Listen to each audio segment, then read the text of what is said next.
Et il y a aussi, je vois maman Vicky qui est là, d'accord? Donc, content de voir toutes ces personnes, mis à part les membres habituels de l'Église, donc Léa et sœur Marie-Laude et frère Solver et ainsi de suite.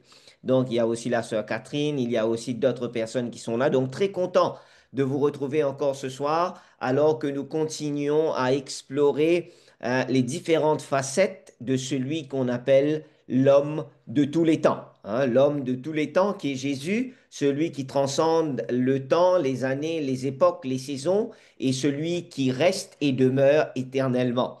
Hier, nous avons parlé de la croix. Nous avons vu hier que la croix, ce n'est pas tout simplement un symbole ou bien un souvenir, mais la croix renferme des messages particuliers qui nous permettent de comprendre que à travers Jésus, à travers son sacrifice, et à l'époque, c'était la croix, hein, dans le contexte dans lequel Jésus est venu, il y avait la croix qui était réservée pour les pires criminels. Jésus est passé par là, même s'il n'était pas pécheur, même s'il n'était pas le criminel, il y est passé afin de nous donner la vie éternelle. Parce que la Bible nous dit, car Dieu a tant aimé qu'il a donné, afin que quiconque croit en lui ne périsse point, mais qu'il ait la vie éternelle. Dieu a tant aimé le monde.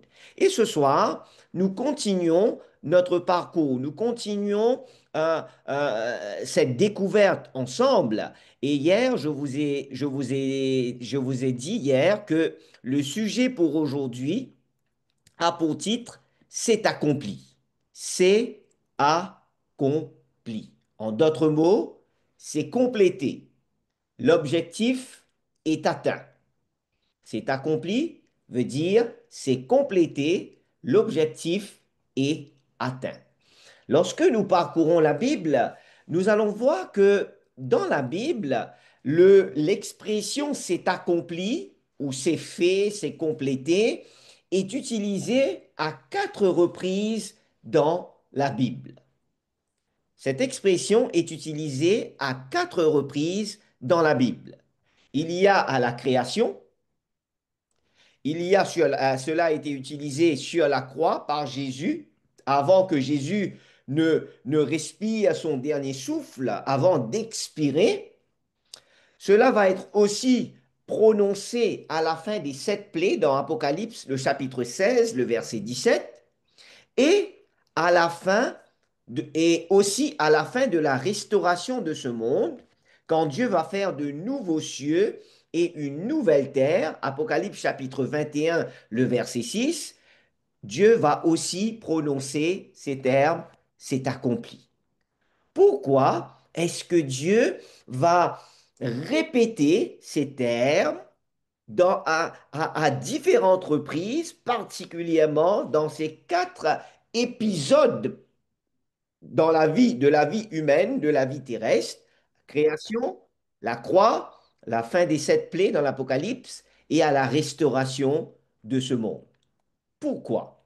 Nous voyons que lorsque nous étudions en profondeur la Bible et particulièrement là où Dieu a prononcé cette expression, nous allons voir que l'expression s'est accomplie ou s'est complétée, l'objectif est atteint, répond à 3 questions fondamentales que l'être humain se pose. L'être humain aujourd'hui se pose 3 questions qui lui sont fondamentales. Et si je vous demande ce soir, quelles sont ces 3 questions? Est-ce qu'il y a quelqu'un d'entre nous qui sait quelles sont les 3 questions fondamentales que l'homme se pose? Que tout le monde se pose, même dans le monde scientifique, on essaie de faire des découvertes, on essaie de comprendre parce qu'on veut répondre à ces 3 questions. Est-ce que vous savez quelles sont ces 3 questions? D'où je viens, Mhm, où je vais. mhm. Oh, l'autre, j'ai oublié. Merci, merci, sœur Monique. Déjà 2 sur 3. Hein? Où j'y Donc, vais, Qui suis-je? OK, où j'y vais, cela a été déjà dit. D'où je viens, où j'y vais. où je vais, oui, mais il y a une troisième. Sœur Monique, tu aurais eu 7 sur 10. OK, si c'était dans un quiz. D'accord? Donc, les 3 questions sont les suivantes. D'où je viens, qu'est-ce que je fais ici et où est-ce que je vais? Lorsque nous étudions l'expression c'est accompli, nous allons voir que cette expression répond à ces trois questions fondamentales que l'homme se pose. D'où je viens, qu'est-ce que je fais ici et où est-ce que je vais? Analysons et comprenons ensemble quel est le sens de l'expression c'est accompli dans les quatre épisodes que je vous ai mentionnés, dans les quatre différentes parties que je vous ai mentionnées. Premièrement, à la création. Pourquoi Dieu va-t-il dire c'est accompli à la création? Lorsque nous faisons cette étude, lorsque nous étudions en profondeur, nous allons voir que Dieu va utiliser cette expression à la création parce que cette expression explique ce que Dieu a fait. La création, c'est l'œuvre de Dieu.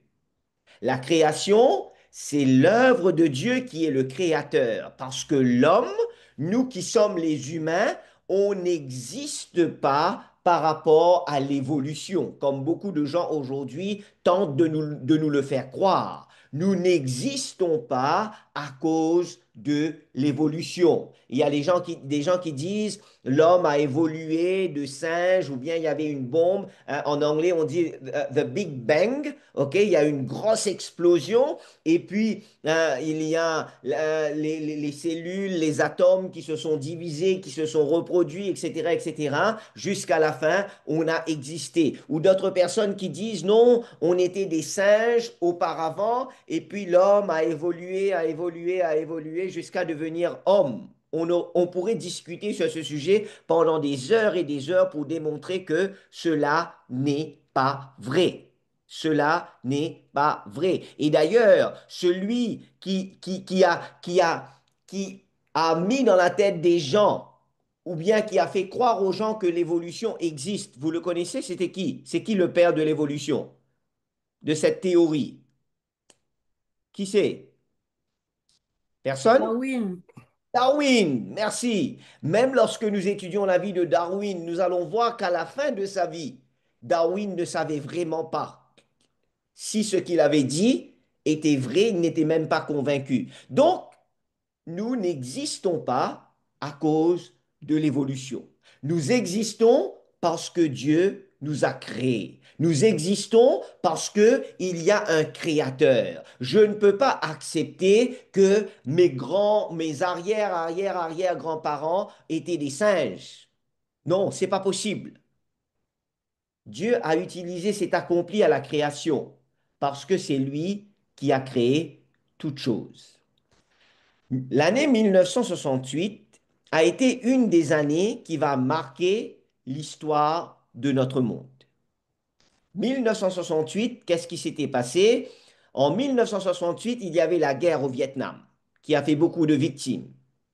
Mais aussi en 1968, dans l'Amérique du Nord, il y a eu deux assassinats, hein. L'assassinat de Martin Luther King, le pasteur baptiste et fervent militant des droits civiques, et l'assassinat de Robert Kennedy, le frère du président JFK. Mais au milieu de toute cette crise qui avait lieu dans l'Amérique du Nord, parce que vous savez, lorsque quelque chose se passe dans l'Amérique du Nord, particulièrement aux États-Unis, le monde entier a les yeux braqués, parce que les États-Unis, pardon, est connue comme étant l'une des puissances du monde, sinon la puissance mondiale. Donc, les États-Unis influencent le monde dans son ensemble. Et à cette époque-là, le monde avait les yeux braqués sur ce qui s'était passé. Mais vers mi-1969, il y eut une lueur d'espoir au milieu de toute cette obscurité qui avait envahi les États-Unis et qui avait envahi le monde. En 1900, fin 1968, début 1969, il va se passer quelque chose d'extraordinaire. Savez-vous c'était quoi? Est-ce que vous savez qu'est-ce qui s'était passé vers fin 1968, début 1969?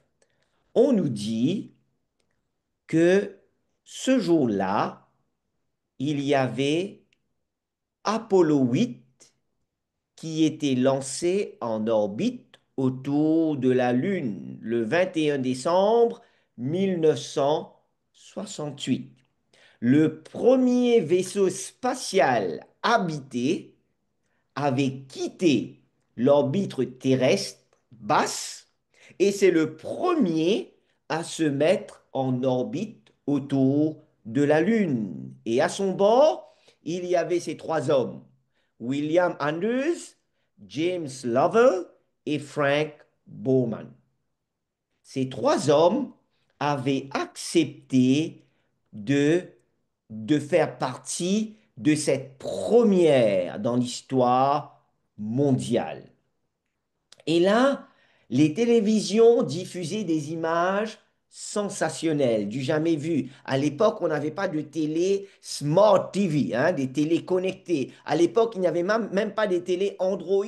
À l'époque, il n'y avait même pas des télés qu'on appelle aujourd'hui des 4K. À l'époque, si vous êtes comme moi, on avait des télés en blanc et noir, il n'y avait même pas d'image de couleur, et c'était des grosses boîtes hein, qui pesaient très très lourd.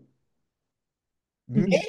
tout le monde avait les yeux rivés sur leur écran parce qu'ils pouvaient voir des images sensationnelles, du jamais vu.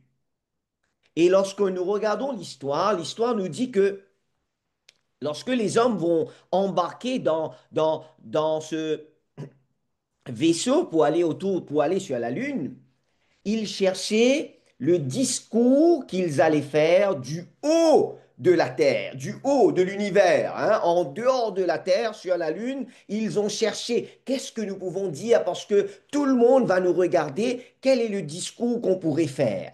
Ils ont cherché, ils ont cherché, ils ont cherché, et après avoir fait des recherches, une des épouses de ces trois hommes, parmi ces trois hommes, une des épouses va dire à son mari, le discours le plus simple et le plus percutant que tu pourrais faire se trouve dans Genèse, le chapitre premier, les versets 1 jusqu'au verset 10.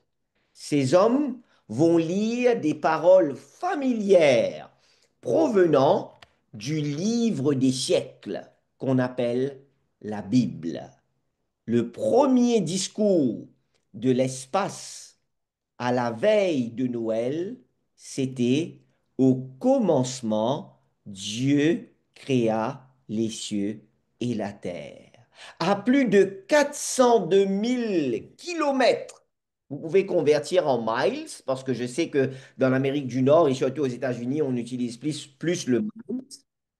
Ces hommes, à plus de 402 000 kilomètres, ils ont déclaré, ils ont rappelé ces paroles de la Bible, ces premières paroles de la Bible.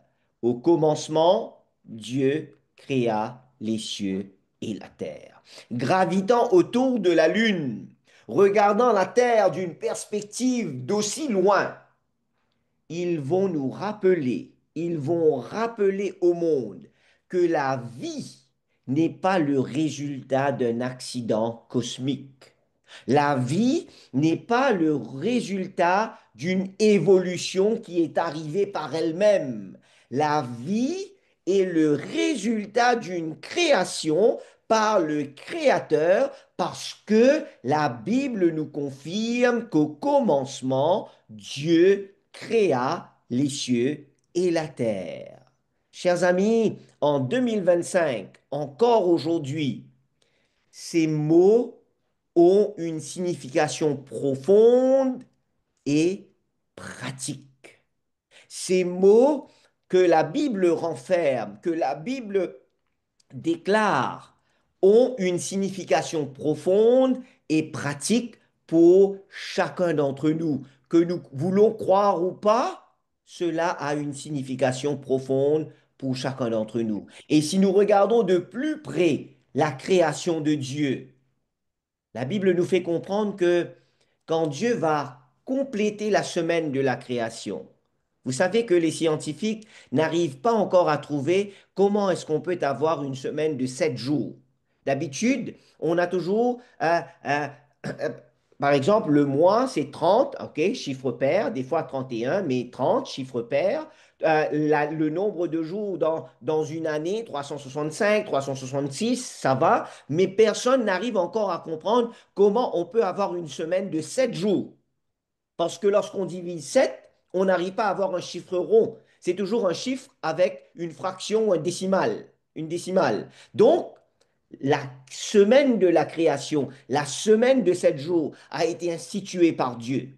Et aujourd'hui, on n'arrive pas à changer cela. La Bible nous dit que quand Dieu termina de créer le soleil, la lune, les étoiles, les fleurs, les poires, les pêches, les perroquets, les paons, les lions, les agneaux, ainsi de suite, Dieu va couronner toute son action en créant Adam et Ève. Dieu n'a pas créé Ève et Éva. Dieu n'a pas créé Adam et Évan, comme aujourd'hui le monde veut nous faire croire que c'est normal d'avoir 2 hommes ou 2 femmes. La Bible nous dit que quand Dieu a créé, il y avait un mâle et une femelle. Lorsque nous regardons dans la version originale de la Bible, on n'utilise pas le mot homme et femme, on utilise mâle et femelle, homme et femme, Adam et Ève. Quand Dieu va terminer cette création, quand Dieu va couronner toute son action créatrice en créant un mâle et une femelle, un homme et une femme, Dieu va s'écrier joyeusement, tout est accompli. C'est accompli. Et nous lisons cela dans Genèse chapitre 2, le verset 1.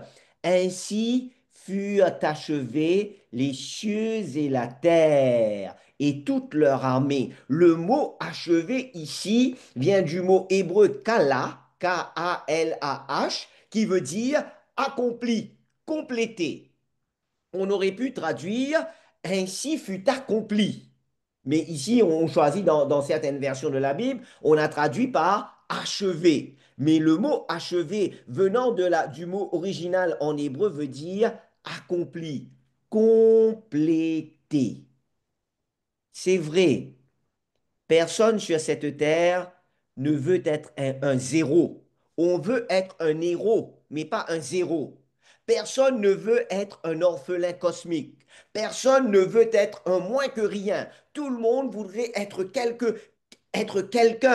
qu'on respecte, quelqu'un lorsqu'on marche, peu importe où on est, les gens vont nous regarder et vont nous respecter. Personne ne veut être un zéro. Et vous savez que lorsque nous disons ou lorsque nous croyons que nous sommes l'origine, nous sommes le résultat d'une évolution, nous sommes en train de nous dévaluer. Et lorsque nous nous dévaluons, nous sommes tout simplement en train d'insulter Dieu. Le diable, le malin, il utilise cette stratégie pour insulter le Seigneur. Parce que le plus que nous disons, nous avons évolué, OK? Nous sommes en train de nous dévaluer et nous sommes en train d'insulter le Seigneur. À la lumière de la parole de Dieu, à la lumière de ce que la Bible dit, on n'a plus besoin de se sentir inconnu, indésirable, négligé, dévalorisé, mal aimé, même si notre famille ne s'occupe plus de nous, même si notre famille ne veut plus parler de nous, même si notre famille nous a mis de côté. Nous n'avons plus besoin de nous sentir inconnus, dévalorisés ou mal aimés.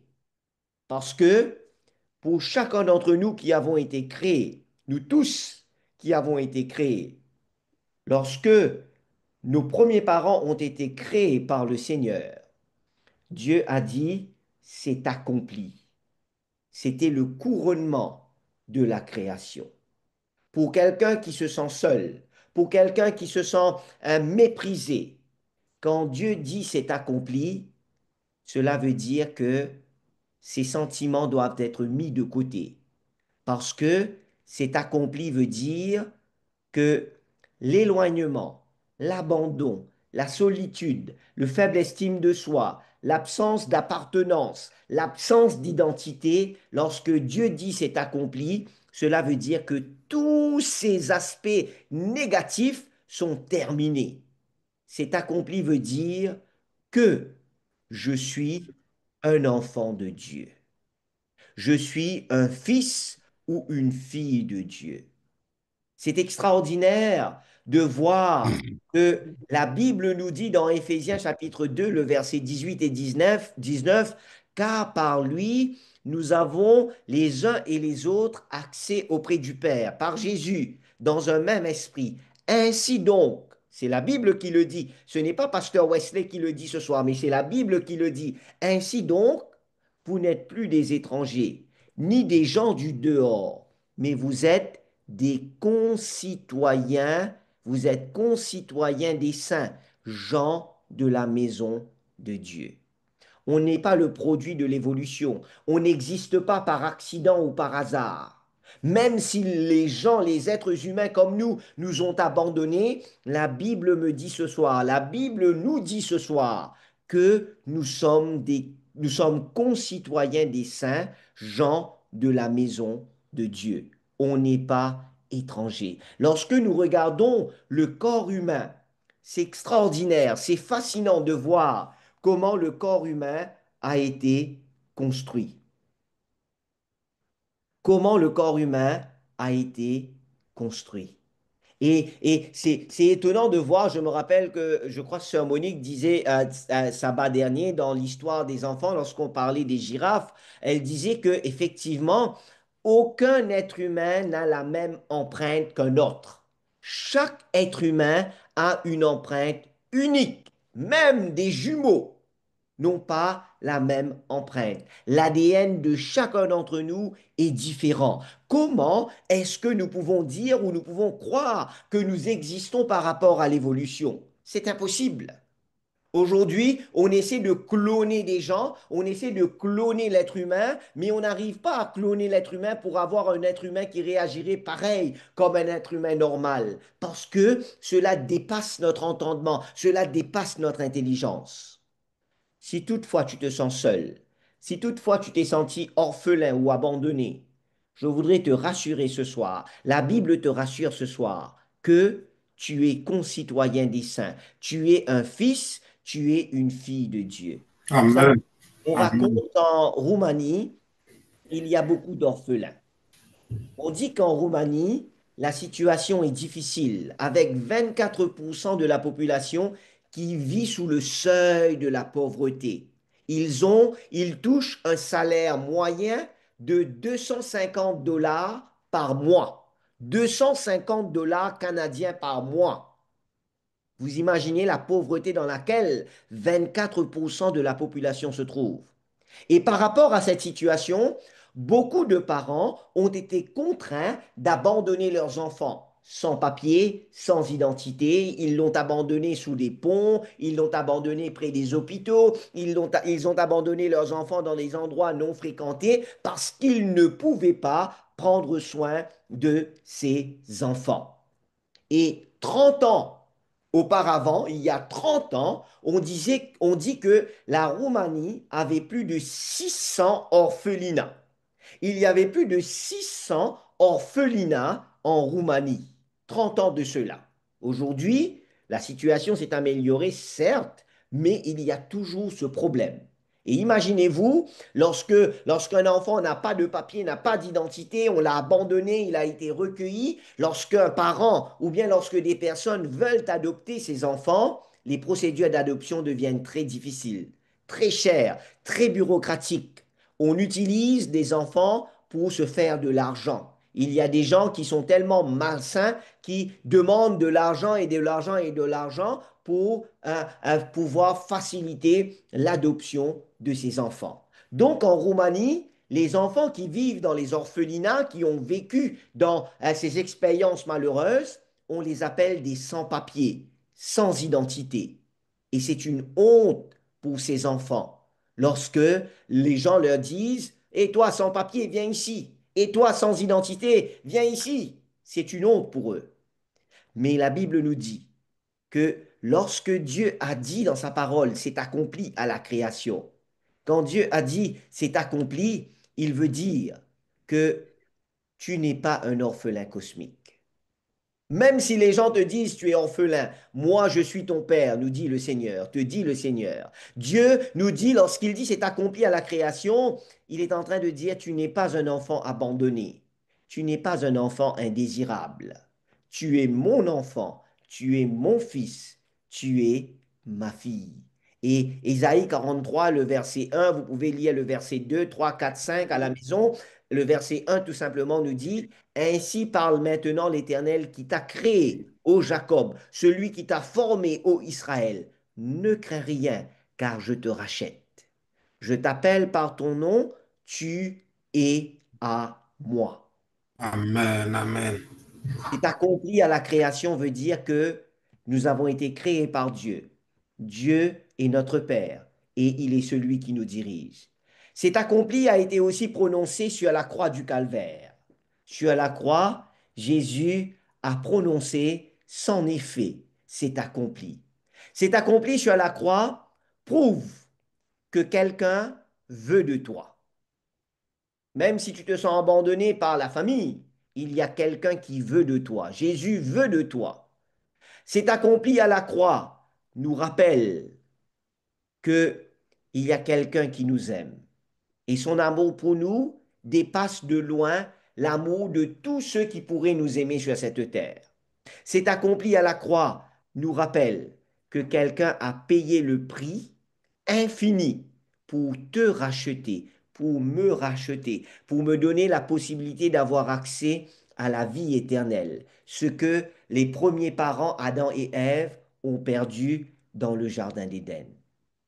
Donc, si dans le passé tu as douté, si dans le passé tu t'es dit, je ne vaux rien, personne ne veut de moi, hein, je n'ai plus de valeur, je suis abandonné, il faut enlever cette idée de la tête. Maintenant, parce que ce soir, Dieu te rappelle qu'il t'a créé et sur la croix, où il a dit encore, c'est accompli, il t'a racheté, il t'aime d'un amour éternel et il a un plan pour toi. On raconte l'histoire de cette femme. La femme était enceinte. Elle était dans un pays étranger, un pays comme peut-être on va dire le Canada par exemple, où il y avait beaucoup de neige, où il faisait très froid, froid pendant l'hiver. Et alors que la femme était sur le point d'accoucher, il va demander de l'aide aux passants. Elle n'avait pas de maison, ok? On ne sait pas où était le papa du bébé, donc elle était seule, livrée à elle-même. Et là, elle était sur le point d'accoucher et elle va chercher de l'aide partout. Mais vous savez, des fois, comment sont les gens. Certaines personnes vont lui dire, va chercher le papa de l'enfant au lieu de demander de l'aide. Pourquoi est-ce que nous devrions t'aider? Et personne ne va vouloir l'aider. Mais la femme avait entendu parler d'un missionnaire qui pourrait l'aider. Mais ce missionnaire, il habitait un peu loin de là où elle se trouvait. C'était en hiver, il faisait très froid, la neige, il neigeait beaucoup, et la femme n'avait pas d'autre option, si ce n'est que d'aller vers la maison de ce missionnaire.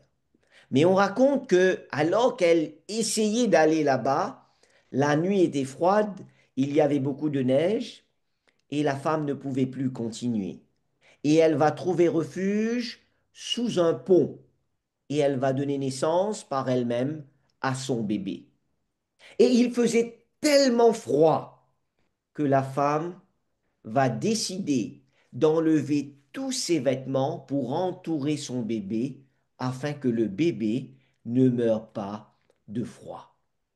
Le lendemain, lorsque le missionnaire était en train de traverser le pont, parce que la femme n'avait pas pu arriver jusqu'à sa maison, le missionnaire est en train de faire son chemin pour aller vers la ville, le missionnaire va entendre des pleurs, les pleurs d'un bébé. Il va descendre sous le pont. Il va voir le bébé bien enveloppé et malheureusement le corps de la maman à côté de son bébé. La maman était morte par rapport au froid la température qu'il faisait, le froid qui sévissait à ce moment-là. Et le missionnaire va entreprendre les démarches pour adopter ce bébé. La maman avait fait le sacrifice ultime pour sauver son enfant. Cette histoire n'est pas une, est une histoire vraie. Ce n'est pas une histoire inventée, c'est une histoire qui est vraie. Mes chers amis, tout comme cette maman a fait le sacrifice pour sauver la vie de son enfant, la Bible nous dit que Jésus est entré dans ce monde glacé et ténébreux pour identifier nos besoins et établir notre identité, nous racheter, nous adopter à travers son sang. Sur la croix, lorsque Jésus va dire, tout est accompli, et après, il va rendre l'âme, Jésus est en train de nous dire que peu importe qui tu es, peu importe où tu es, si tu viens à moi, si tu me laisses le soin de te diriger, sois sûr que je vais écrire ton passeport, tes papiers d'identité avec mon sang qui a Hmm. coulé pour toi sur la croix. Tes papiers Amen. ont été tamponnés par mon sang sur le calvaire. Ton acte de naissance a été signé par ton Créateur, celui qui t'aime. L'initiale de ton acte de naissance, de ta nouvelle naissance, c'est JC. Jésus-Christ, Jésus le Messie, parce que lui, il Hmm. a tout donné pour pouvoir nous sauver. Chers frères et sœurs, chers amis, hier nous avons vu combien la croix était atroce, combien la croix était un châtiment pénible. Mais lorsque Jésus va dire sur la croix, c'est accompli, il est en train de dire la culpabilité est finie. Lorsque Jésus va dire sur la croix, c'est accompli, il est en train de dire il n'y a plus de condamnation maintenant. Personne ne peut te condamner parce que si tu te repens, si tu m'acceptes dans ta vie, personne ne peut plus te condamner parce que j'ai souffert de la mort que tu aurais dû souffrir afin que tu puisses avoir accès à la vie éternelle. Jésus a tout donné pour nous sauver. Et c'est pour cette raison que sur la croix, l'esclavage est brisé. La mort est vaincue. Satan ne peut plus rien faire. Et on dit que lorsque Jésus est mort sur la croix, Satan ne pouvait plus se repentir. C'était le point de non-retour pour le diable, pour Satan, parce que Jésus avait accompli le sacrifice qui pouvait sauver l'homme de la conséquence du salaire du péché, qui est la mort éternelle. Avec Jésus, à travers sa puissance, à travers sa victoire, Satan ne peut pas nous vaincre parce que Jésus a été victorieux. À la création, c'est accompli. Sur la croix du calvaire, c'est accompli. La Bible nous dit dans Apocalypse chapitre 16 que Jésus va aussi répéter cette expression à la fin des 7 plaies. Nous lisons dans Apocalypse chapitre 16, le verset 17, on lit que le septième versa sa coupe dans l'air. Et il sortit du temple, du trône, une voix forte qui disait, c'en est fait, c'est accompli. Juste pour vous expliquer brièvement, le chapitre 16 de l'Apocalypse décrit les 7 coupes de la colère de Dieu qui vont être déversées en jugement sur le monde rebelle. Et chaque coupe dans le chapitre 16, dans les versets précédents, intensifie les derniers fléaux qui reflètent la justice de Dieu. Et la dernière coupe, la septième coupe, représente l'achèvement de la colère de Dieu et le point culminant du jugement que Dieu va faire sur cette terre. Et le fait que on dit que la coupe va être déversée dans l'air signifie son impact universel, touchant toute la création, touchant tout le monde, en particulier le royaume de Satan. Satan et tous ceux qui auraient décidé de le suivre, qui auraient décidé de lui faire confiance. Et lorsque Jésus va dire c'est accompli, en grec, cela veut dire c'est fini. Le travail est terminé. C'est l'achèvement de la colère de Dieu et la certitude que son jugement sera pleinement exécuté. La Bible nous dit qu'il y aura des fléaux avant que Jésus ne revienne. Il y aura beaucoup de fléaux, hein, comme vous le voyez à l'écran et nous le voyons aujourd'hui autour de nous. Ces fléaux sont en train de trouver leur accomplissement, hein. Cet accompli sera prononcé après les 7 fléaux, tremblements de terre, famine, inondations, les plaies physiques, ainsi de suite, les tempêtes et les désastres économiques. À la fin de tout cela, Jésus va dire, c'est achevé, c'est accompli. Et le dernier point, là où Jésus va encore prononcer, c'est accompli, le quatrième, c'est quand la bataille est terminée et la nouvelle terre sera là. La Bible nous dit dans Apocalypse chapitre 21, le verset 6, on lit, c'est accompli, la bataille est terminée. Enfin, les nouveaux cieux et la nouvelle terre sont là. Apocalypse 16, verset 17, c'était l'achèvement de la colère de Dieu et le jugement. Et là, Apocalypse 21 nous parle de la restauration finale de la planète avec de nouveaux cieux et une nouvelle terre.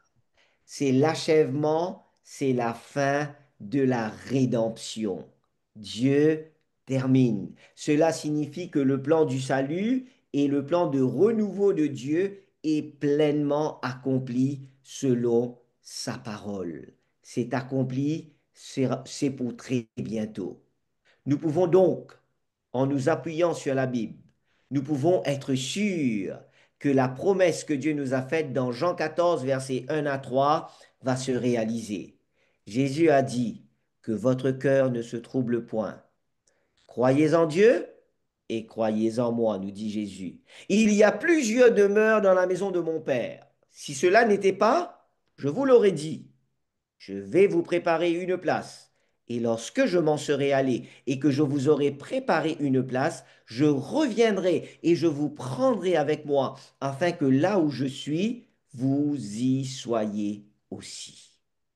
Ces promesses ne sont pas des promesses vaines, ne sont pas des promesses qui sont faites en l'air. Ce sont des promesses qui vont qui trouvent déjà leur réalisation. Et ces promesses seront réalisées pleinement lorsque Jésus sera là, et c'est pour très bientôt.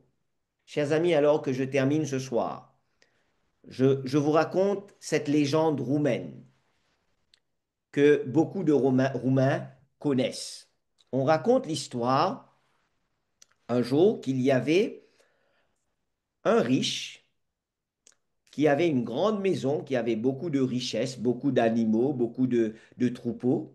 Et à côté de lui, il y avait un pauvre paysan qui était là, mais qui n'avait pas grand-chose, qui avait quelques animaux et une petite maison. Et l'homme riche, il était tellement égoïste qu'un jour, il va payer des gens pour que ces gens témoignent et disent que les animaux de ce paysan sont venus dans la cour de l'homme riche, et puisque les animaux sont venus dans la cour de l'homme riche, maintenant ces animaux appartiennent à cet homme riche.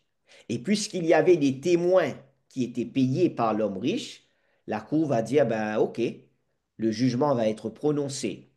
Et le paysan qui n'avait pas beaucoup de choses va perdre tout ce qu'il avait. L'homme riche va avoir ses animaux, va avoir sa maison, et l'homme riche, le noble, il va cracher sur ce paysan. Et vous vous imaginez dans quelles conditions se trouvait ce paysan. Et là, le paysan n'avait pas de toit.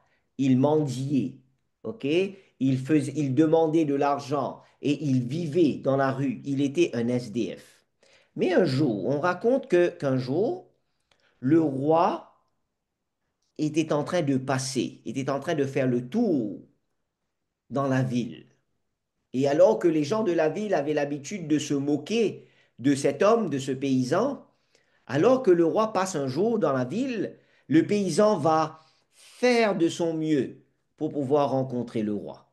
Et finalement, il va pouvoir échanger quelques paroles avec le roi. Et il va raconter au roi sa condition. Il va raconter au roi ce qui s'était passé. Il va raconter au roi comment il a été traité injustement et comment cet homme riche lui avait craché dessus et tout le monde se moquait de lui.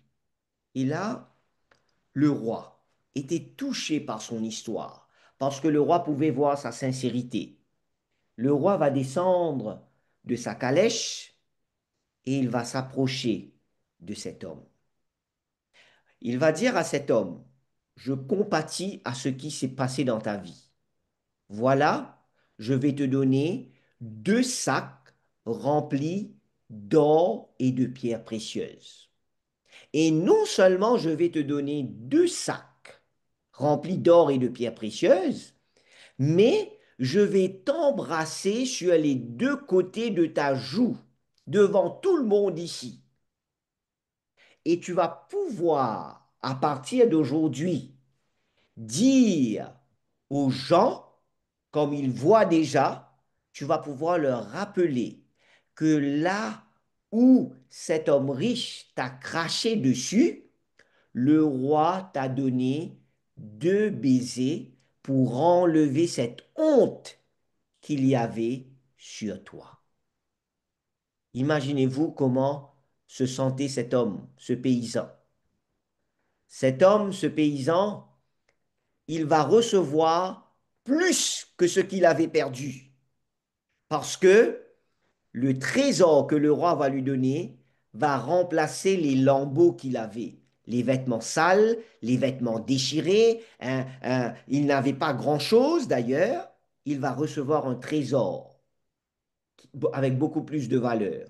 Et encore plus, sa dignité va être restaurée parce que le baiser du roi va remplacer la honte qui était sur lui lorsque cet homme riche lui avait craché dessus. C'est une légende, c'est une histoire. Mais ce qui suit n'est pas une légende, n'est pas une histoire. À la croix, le Christ, le roi de l'univers, nous a donné beaucoup plus que ce que nous avons pu perdre. Il a effacé, il a enlevé notre honte. Il a pris entre ses mains, il a pris sur lui ce qui aurait dû nous arriver, la mort. Et lorsqu'il a crié, c'est accompli, il a enlevé notre honte, la honte qui vient du péché, la honte qui vient de la mort. Chers amis, ce soir, il y a une invitation qui est lancée à chacun d'entre nous. L'invitation est lancée à chacun d'entre nous, car les bras de notre Père sont aussi ouverts comme les bras de Jésus sur la croix pour nous accueillir, pour nous prendre avec lui. Peu importe qui nous sommes, peu importe de là où d'où nous venons, peu importe ce que nous avons pu faire dans le passé, si nous venons à Jésus ce soir, si nous lui demandons pardon, si nous lui demandons, Seigneur, s'il te plaît, lave-moi, purifie-moi, prends possession de toute ma vie, ce Jésus a le pouvoir, a le désir, a la capacité de transformer notre vie. Quels sont les problèmes que nous avons? Problèmes de santé, problèmes de finances, problèmes d'emploi, problèmes de famille, problèmes de maison. Quels sont les problèmes? Peut-être la liste serait trop longue à énumérer, mais celui qui s'appelle Jésus, celui qui est mort sur la croix, qui est ressuscité, a le pouvoir, a la capacité, a la réponse à tous les problèmes auxquels nous pouvons faire face sur cette terre. Parce qu'il a vaincu la mort, il est ressuscité, et aujourd'hui, nous aussi, nous pouvons être victorieux. Mais cette victoire, elle sera possible pour moi, pour toi, si seulement nous décidons d'accepter Jésus dans notre cœur. Jésus ne nous force jamais, Jésus ne nous impose jamais, mais il nous fait l'invitation, il nous lance l'invitation. Apocalypse chapitre 3, verset 20, il est dit, voici, je me tiens à la porte et je frappe. Si quelqu'un entend ma voix et qu'il ouvre la porte, j'entrerai chez lui, je souperai avec lui et lui avec moi. Jésus est en train de frapper à notre porte ce soir. Est-ce que nous sommes prêts à lui ouvrir la porte? Est-ce que nous sommes prêts à laisser Jésus entrer dans notre vie? On a dit que c'est accompli répond aux trois questions fondamentales que l'homme se pose. D'où est-ce que je viens? D'où est-ce que je viens? Dieu m'a créé. Qu'est-ce que je fais ici? Dieu a un projet, a un plan pour moi. Même si le péché existe, Dieu a un plan pour moi, il veut m'accompagner. Où est-ce que je vais? Dieu prépare l'éternité pour moi. La Bible me le dit. Et c'est pour cette raison que Dieu a dit, c'est accompli. Ce soir, Dieu nous rappelle que lorsque Jésus sera là, il n'y aura plus de faim et de chagrin.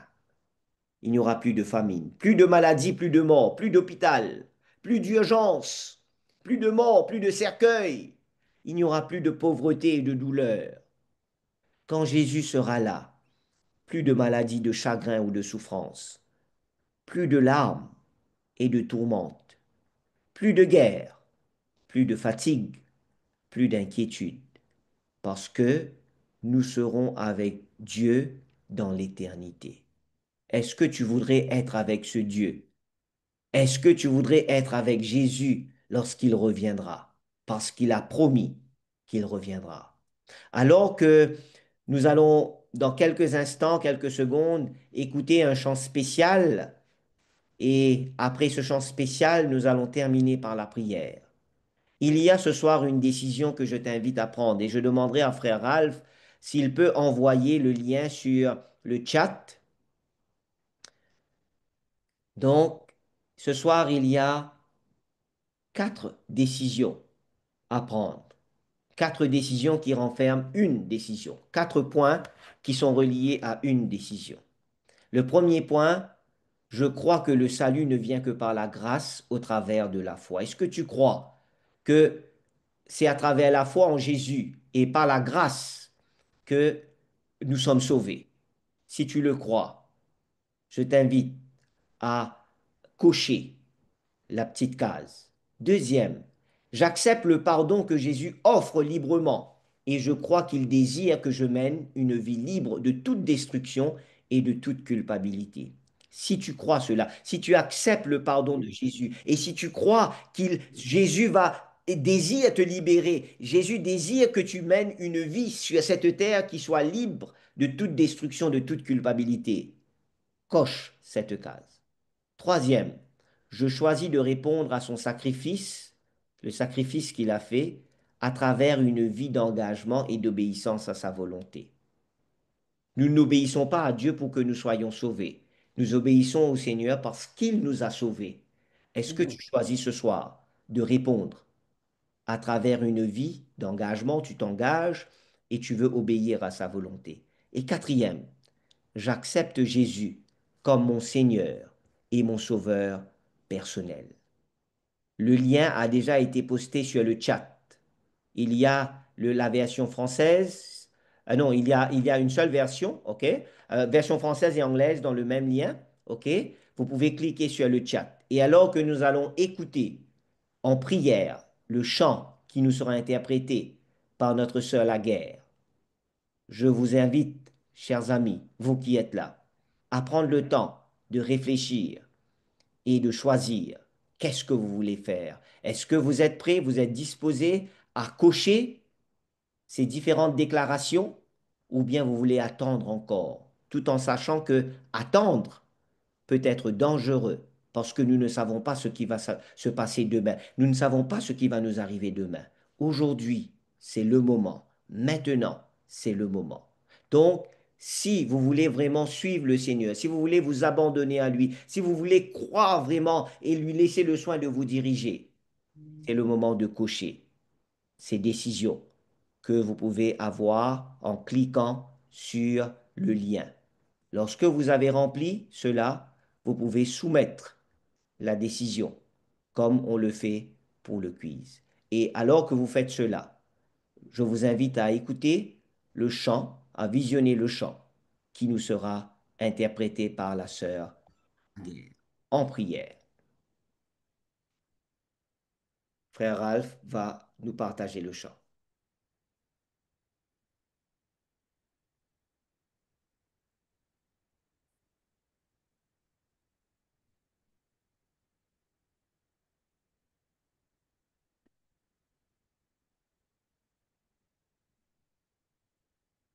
Ralph, Il n'y a pas de son.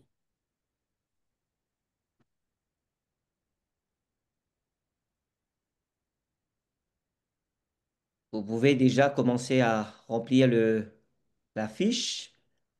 D'accord? Le même principe comme on a fait pour le quiz. La chanson va venir dans quelques instants, dans quelques secondes, en attendant.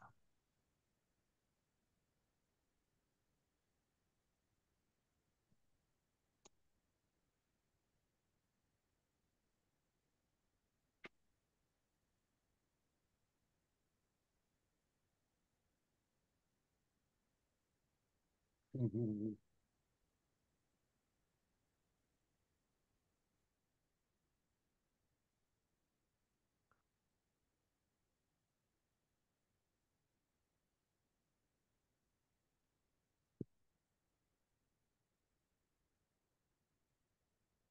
Donc, si toutefois vous avez de la difficulté, vous nous faites savoir pour avoir accès à la fiche alors que la chanson arrive.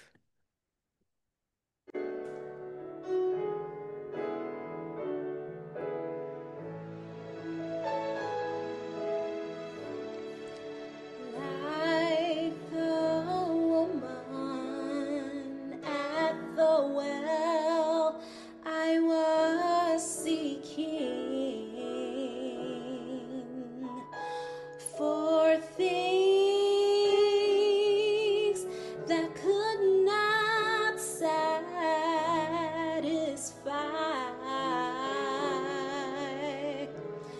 But then I heard my Savior say,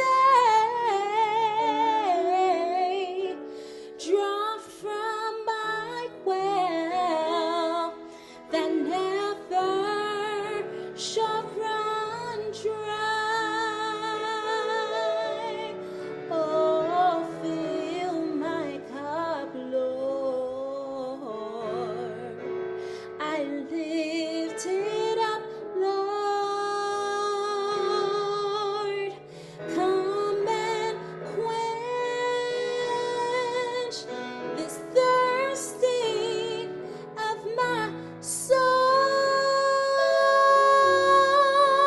Bread of heaven, feed me till I want no more.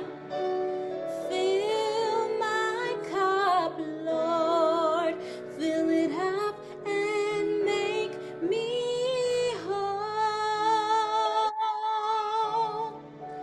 There are millions in this world who are craving the pleasures, earthly things of gold, but none can match the wondrous treasure that I find in Jesus Christ, my Lord. Fill my cup, Lord. I'll lift it up, Lord. Come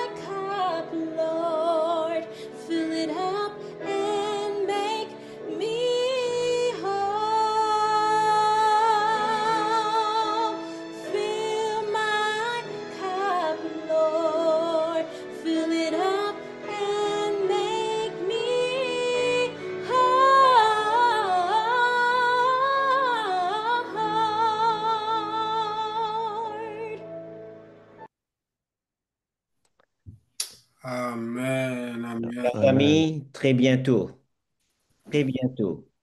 la Bible nous dit, nous allons entendre une voix, des sons retentissants du ciel, une voix qui va descendre et qui va crier, c'est accompli, c'est accompli, parce que Jésus sera là.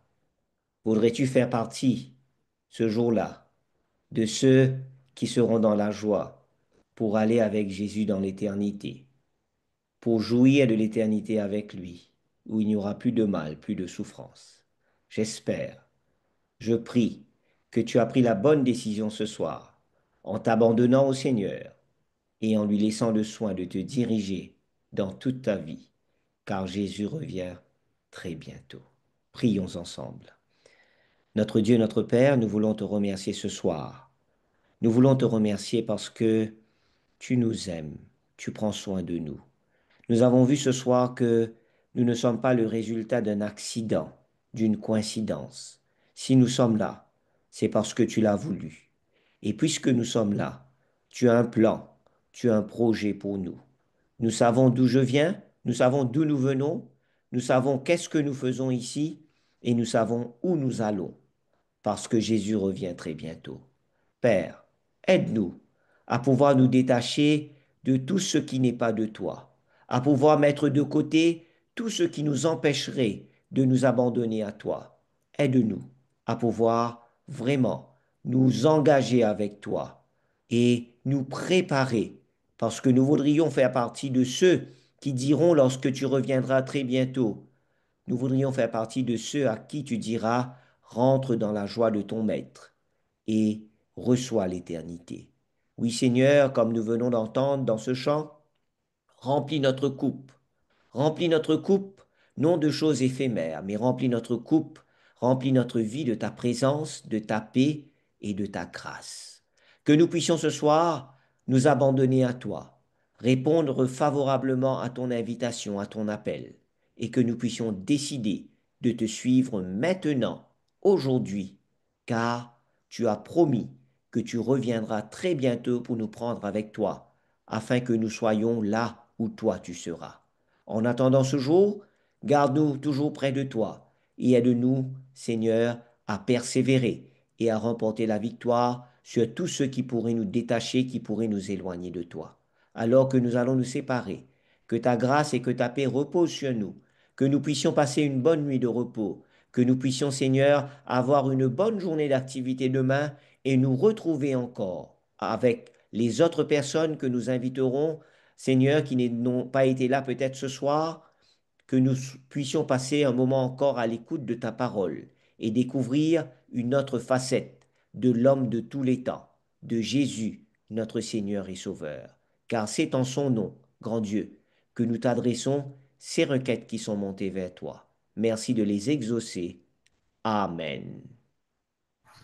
Amen. Amen. Amen. Amen. Amen. Gloire Voilà, à chers Dieu. amis, Amen. Amen. nous sommes Amen. arrivés à la fin de notre causerie de ce soir. Demain, je vous invite à nous rejoindre. Nous allons voir ensemble celui qui déplace les pierres, hein, l'homme de tous les temps, qui est aussi déplaceur, si je peux utiliser ce terme en français qui n'existe pas, hein, celui qui déplace, celui qui bouge les pierres. Donc demain, venez nous rejoindre encore pour d'autres conseils, mais aussi pour voir ensemble celui qui déplace les pierres. Je ne sais pas s'il y a des annonces, frère Willy ou frère Ralph, avant qu'on ne se sépare. Non, pas d'annonce de notre côté. On vous remercie d'avoir été avec nous ce soir. Que la paix de Dieu soit avec vous tous. Bonne soirée et bonne nuit. Et à demain, Dieu voulant, pour la suite de l'homme de tous les temps. Eh bien, à demain. Amen. Au Déjà dit ça. revoir. Bonne nuit. Amen. Bonne nuit. Au revoir. Au Au revoir. revoir. Au revoir. Donc, Bonne je suis nuit, à là-bas. demain soir, Dieu voulant. À demain soir. À demain soir.